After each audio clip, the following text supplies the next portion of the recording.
Like, the best thing about starting a tutoring business now is that there's all these tools that weren't available to someone who started a few years ago. What are the most important things to decide whether or not you can start? Yeah, so when it comes to starting a tutoring company, there is only one thing that you need to consider. One thing. All right, welcome back to the Business of Teaching podcast. If you're new here, this is the podcast where we discuss what it takes to run a teaching business in today's world. Now, as always, Riley, do you want to sort of give us an update on what happened at ARC Platforms this week? Yeah, I guess the biggest thing I could talk about would be so a company that would have a lot of teachers, tutors as contractors. They've got, different regions in the world. They've got different ways of paying those contractors, right? And different, if you have in Australia, how we have the banking system here would have their BSB and account number. Yep. Those things are different for a different country, different region our platforms is in. So that was the big thing. It was okay, what country is this tutor part of, and what settings do they need to input for their payment details? And that was the thing. Fantastic. Yeah, and I know that was a specific feature that a lot of people were crying out for. So yeah. Okay, fantastic. So let's get into the sort of meat of today's episode. The topic for which is, how do you start a tutoring company in 2025? Yeah. So I'm going to ask you some questions about that. Yeah. You're a bit of an expert, and I wouldn't quite say I'm an expert, but I know what I'm doing. Yeah, that's for sure. Okay, first, what are the most important things to decide whether or not you can start? Yeah, so when it comes to starting a tutoring company, there is only one thing that you need to consider. One thing. And that thing is a question. And the question really is, can you help improve a student, right? Can you help improve the learning outcomes of a student? Can you make sure that you can improve a student such that they're better than they would be if they didn't go to you, right? And if the answer to this question is yes, then yeah, you can start a tutoring company, right? Everything else, like the business side, the accounting side, making sure you can manage your tutors, manage the rent, all that sort of stuff, that's all pretend, right? And it's all irrelevant if you can't improve student learning outcomes, right? And like with any business, if you have the main core component of your sort of business down pat, which in this case is teaching and helping individuals and students, then that is the single most important thing you need. Don't listen to what anyone else says. Everything else is pretend and relatively irrelevant. You can learn that, right? And I guess this is why you're sort of watching this video today, because we have the advice on how you set everything else up.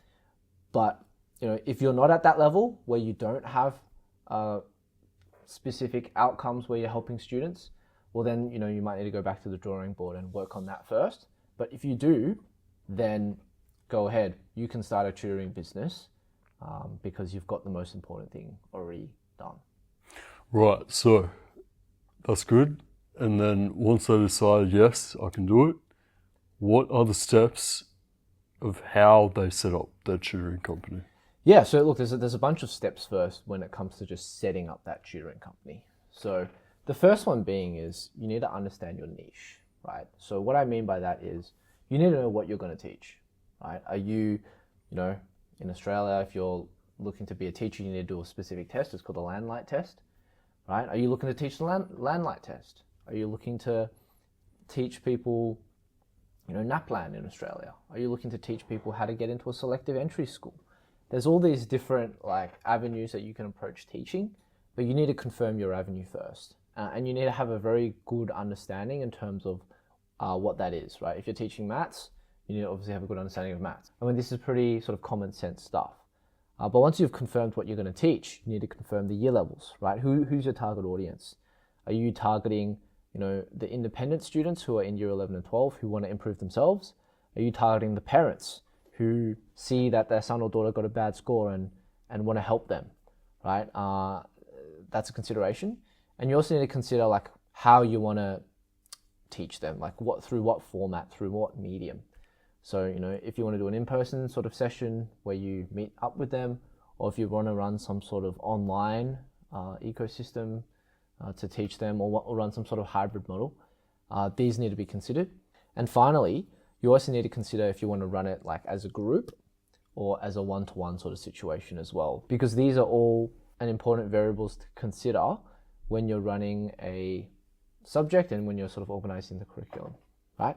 The second most important thing, once you've organized the niche and what you're going to deliver, is business essentials. So this is like everything related to starting up a business. You need to obviously register the business, have an accountant, maybe even a lawyer to go through that. You need to manage the finance and the payments, understand, if you are hiring contractors or employees, all the legal intricacies behind it, whether you're paying, their super or 401k if you're in America, all these like very business related activities, as well as, establishing policies. So you're going to have a number of policies that you're going to need to get. You can look on our website. We do have drafts of some of these. So for instance, something like a lesson cancellation policy, what it looks like if someone misses a lesson or if someone cancels, an hour before the lesson's meant to start. You need to have some sort of general terms of service condition, right? What happens if someone, basically just talking about what's acceptable in your business and what is unacceptable, right? So obviously you don't want to have a student tapping up one of your tutors to do some tutoring, outside of your jurisdiction. That's one of the sort of circumstances.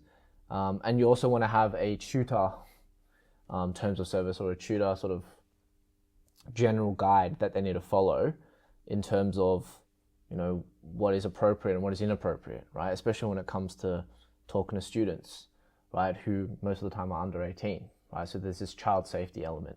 And that leads me into the final element, which is compliance.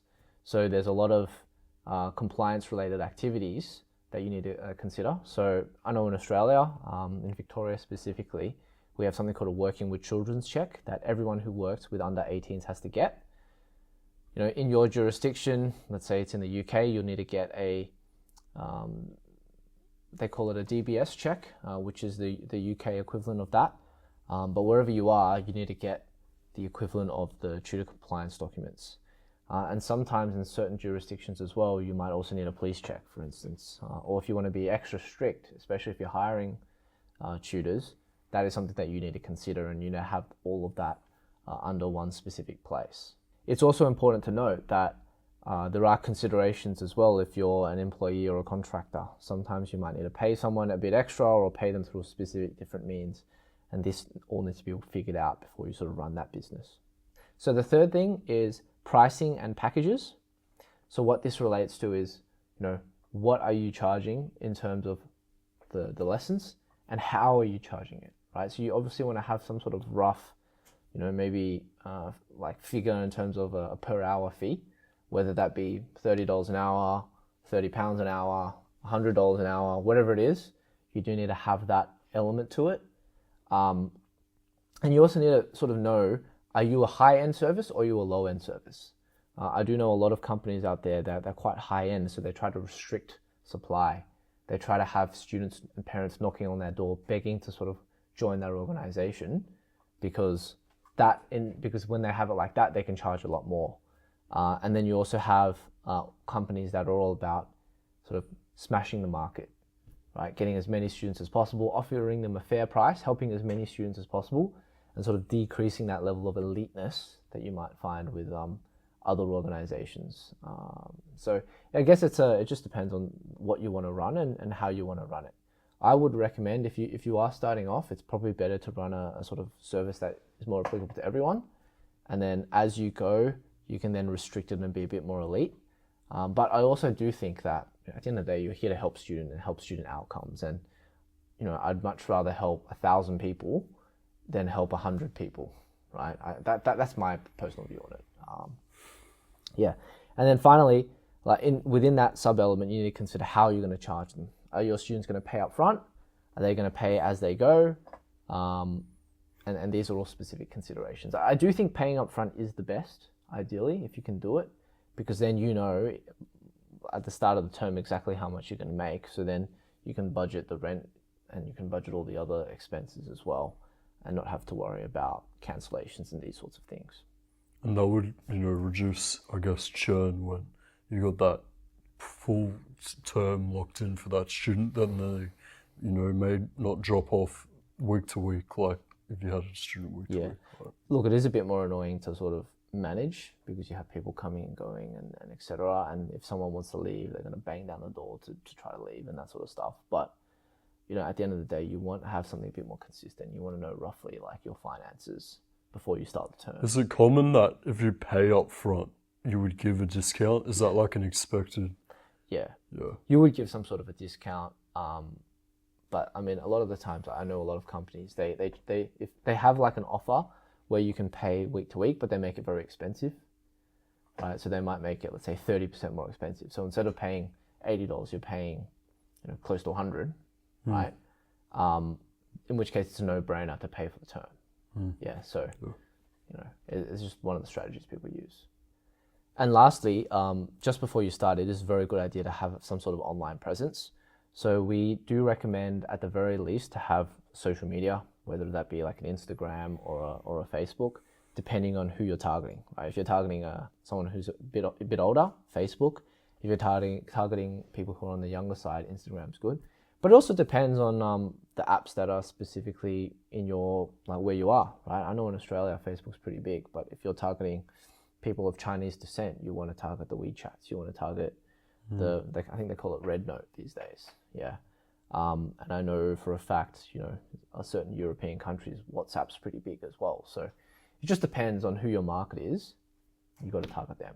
And finally, like having a website is very good. So if you have the capability and the resources to design and make your own website, I would highly suggest doing that because it will give you more leverage to convert better clients as well, who are searching on Google. But that's a whole nother sort of huge iceberg of, you know, business development that takes a lot of time to do. But, you know, you could spend thousands of hours or even years digging into that SEO space if that's something that you want to do as well. And it's not that hard to set up a website either. Like, there's a very low barrier to entry to make a website these days. It's not like we're in the 1990s, early 2000s anymore. Everyone that has a business is generally online, and if you're not, you're probably doing yourself a disservice.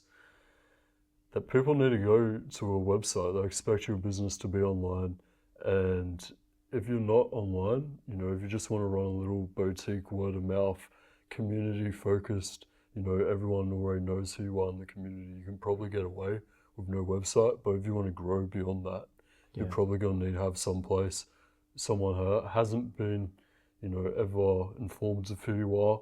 They have a clear, you know, offering of your service. Here is how you book the service, and, you know, onboarding them from there is quite easy with a website. Yeah, and to be honest, I personally think you just have to do it, right? If you're not technical, well, find someone who is, right? I mean, to be honest, you could even reach out to us. We have a lot of experience in this. Email us and we can help out. Yeah. But yeah, at the end of the day, like, you know, whenever you're looking at a new service, you want to be able to see it somewhere. And if that's on a website, fantastic. If it's on Instagram, well, that's also great. Yeah. Fantastic. Right, so those are the 4 steps to set it up. Now, once you've done that setup, what is the next step that you need to take? Yeah, so there's 3 more steps moving forwards after that.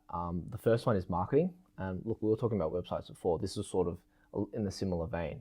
Because once you have that website, when you set up your marketing campaign, you know, be it posting on your Facebook account or through your own personal network, right, then you have somewhere to direct everyone. You have, you know, some bottle to catch the lightning, right, proverbially speaking. So then, you know, people can go see your website. Hopefully you have your face there, smiling, you know, showing how personable you are, a bit about your experience, a bit about like what you've done in the past. People love that sort of stuff, and I think you'll get a lot more legitimacy through that. So it's sort of, you know, that word of mouth combined with that element. You can also, you know, ask for referrals from your friends. Pretty basic stuff. I think there's a lot of Facebook groups. Depending on your jurisdiction, you find the Facebook group that's relevant, right? And then there's a bunch of other like specific ideas. Like you can offer free workshops. What we mean by that is, you know, go to your local Facebook group or, maybe you might want to throw some ads on Facebook as well and say you're running a workshop for people struggling with X, Y, and Z subject. And then from there, if you offer it for free, you might get a few dozen people coming. If you have a couple of pizzas, it's a pretty cheap way to acquire a bunch of students and get them to join your organization. So yeah, I think also just consider like Facebook marketing is a pretty good idea as well. Just chuck together a Facebook ad, throw some money at it, and I think you should get some leads pretty quickly as well. There's a lot of resources for someone who's never done that to learn how to do it as well at this point in time. Yeah. And it's not too expensive. I mean, it's fairly reasonable to do. Yeah. The next thing is once you've got the clients, obviously you need to deliver the high quality lessons. So that's up to you in terms of the content, in terms of the curriculum. Obviously it's going to be dependent on what you're teaching. But when you're teaching it, you should also use the correct tools. So by that I mean, if you're running an online class, you need to use an online specific tool, like a whiteboard service. Use a reputable one that's really good. We actually have a bunch of ones built directly into the ARC platform system as well. And then also you want to have a good experience. So when your users and customers are sort of talking to you initially and running the sessions, you need to make sure you give them good customer service. So we're talking quick responses back and forth, not letting them wait too long, organizing tutors or organizing times for running sessions as soon as possible. And then ideally to have some sort of software to then wrap that around. Because at the end of the day, I mean, the software you use to run your business is the shop front of your business, right? So what we would usually say is, if you walk into a nice store, a designer store, your designer store is going to look really nice. It's going to have really high quality trimmings, really high quality joineries and fixtures and fittings. Everything's going to look very sharp, very professional, and very expensive, right? And similarly, your website should look like that, and your management solution should look like that, right? If someone's buying from a high-end product, they expect a high-end service, even from the management of it, where it's run online, where they're getting the feedback from for the parents, where the tutors themselves are sort of building out their services and seeing where the lessons are held and marking the role and organizing all the specific things a tutor needs to do. You need to run it on a system that is legitimate, that is professional, and that adds value to your business overall. And finally, automation and scaling. So this is when you've already got a few customers, the clients are very happy with everything. That's when you can start to figure out how to automate that process and get rid of as much manual work as possible, and also how to scale, in terms of hiring more tutors, then automating that recruitment process as well, making sure that when you're hiring tutors, you're vetting them, you're training them, you're doing all the necessary things to ensure that you have the quality assurance in your organization, as well as the capacity to teach more students as well. So yeah, I mean, that is a skill that does take a bit of time to develop. And if you have questions about this, feel free to reach out to us as well, because we have a lot of experience with this and software to help you manage it as well. Fantastic. And I think, if you follow these rules and you put enough energy and effort into it, eventually you should see some level of success, right? Whether you have a couple dozen students or a couple hundred or a couple thousand of students, right? That's up to your own skill. But this is a very good sort of foundation to set up that business in 2025. And, like I said before, I think as long as you have the ability to teach and improve student learning outcomes, you can start tomorrow. You really can. So it's really that easy? I mean, yes and no. Look, obviously you're going to have to put in a lot of it work, right? Put in a lot of energy, and you're not going to be paid for that when you first start. Yeah. But as long as you're willing to put in the energy and the effort and just be consistent with it, eventually you should see some level of success. Yeah. And I guess the best thing about starting a tutoring business now is that there's all these tools that weren't available to someone who started a few years ago. Yes. And that just makes it so much, simpler in your life as an admin as well, like tools like, plug arc platforms, and then tools like AI to like really hone in your marketing. Yeah. You may never have written anything in your life for marketing copy, but now we have ChatGPT, every marketing tool that uses a similar LLM. We can all become expert marketers, and we can all run a tutoring business, and all because the last few years Yeah. of AI development. I mean, now's the best time. If you started 5 years ago, it would be a lot more difficult. But, such as the world we live in, Yeah. things change so quickly. Yeah. Fantastic. Well, to finish off the podcast, obviously we'll talk about our learning segment. So, Riley, what did you learn this week? Well, at the start of this year, there was a phrase that was coined. It was vibe coding. Yeah. So I'm an engineer by training.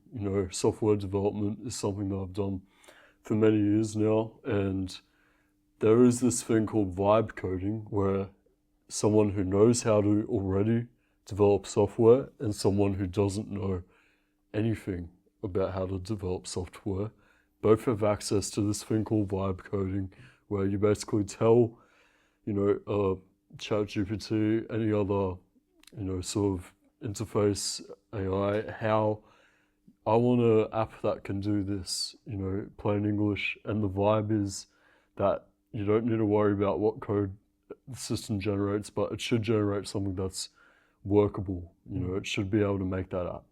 Now, vibe coding is, it's a new thing, and people that don't have any experience in software development, they are able to do it, but there is a lot of issues that people have started pointing out, like maintainability of the code, security of the code, the quality of the code, and and it makes a few other questions, like, has this just opened up a new industry for people that do know how to code to come in and audit the apps of the people that vibe coded these things that are probably not secure, probably not maintainable. And yeah, I mean, that's just what I learned this week. Not much more to add. Yeah, I mean, I guess I just learnt the word of what I've been doing the last few years, vibe coding. Yeah.